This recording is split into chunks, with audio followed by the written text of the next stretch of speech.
This piece right here is your actual ratchet. It goes from this right here all the way to close, and it works like that to tighten. When you loosen it, you've got to be able to pull this to release right here, and that lets you open it all the way up like that. This is when you're tightening, you pull the release, open it all the way up, that's when you can loosen it. When you go to connect your long piece to the ratchet right here, you want to feed it through this side, not on this side with the angle. That's because if you feed it through here, just like this, then as you're tightening it down, it's going to be closing up on itself and you aren't going to be able to get it really tight. If you feed it through the back, it goes through and back out. When you're tightening it down, this can operate without getting in its own way, basically.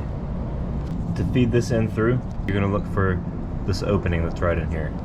And it's really easy. All you got to do is put it through the opening and then back out. Just like that. You're making a loop with this right around that piece right there.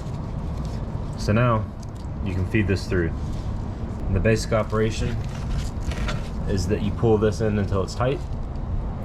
Once you have it somewhat tight, you can get your first couple ratchets on it, and as you start ratcheting, it's just going to get tighter and tighter. And then once you get 1 or 2 wraps around this center piece right here, it'll be tight. So you can see I can pull this now, it's tight, it's not going anywhere. Then when it's time to loosen up, open your ratchet and pull this release right here. Pull that to pop it out.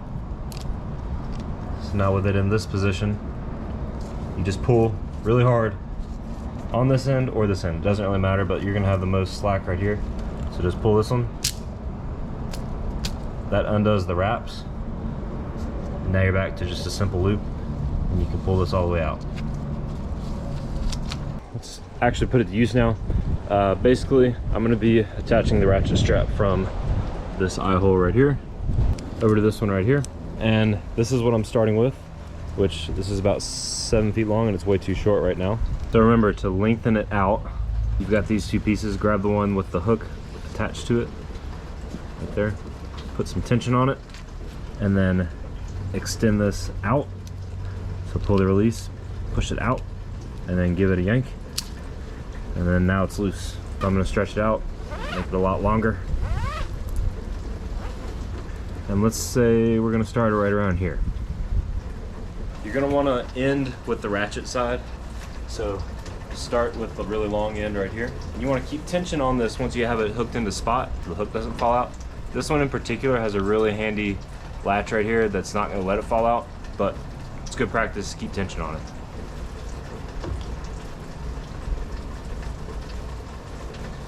While I'm holding on to this, I'll take this other end right here, hook it where it needs to go, right there. And now remember, this is still loose, I can't tighten it right now. Take the bitter end, which is the other end of this long piece without a hook, and pull it, and pull that until you got the whole line relatively tight. Still obviously a lot of play in it, but this is where you can start tightening it down. So break that latch free. Now from here, start cranking on it.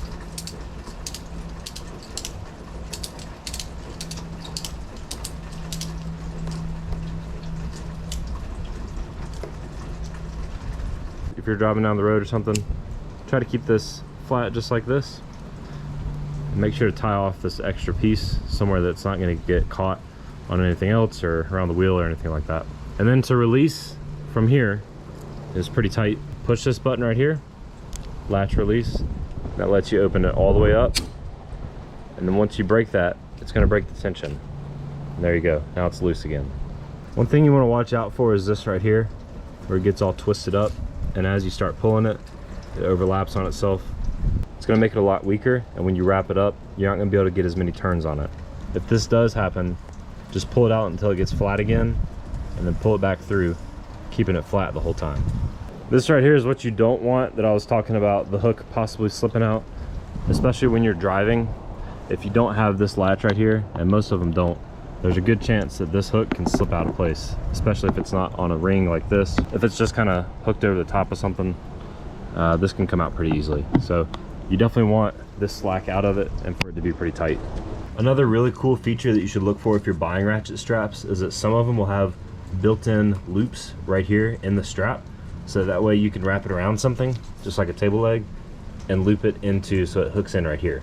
That way it prevents you from damaging a leg or handlebars on your bicycle or motorcycle. This set is really cool because it comes with these attachments right here, which will allow you to do the same thing.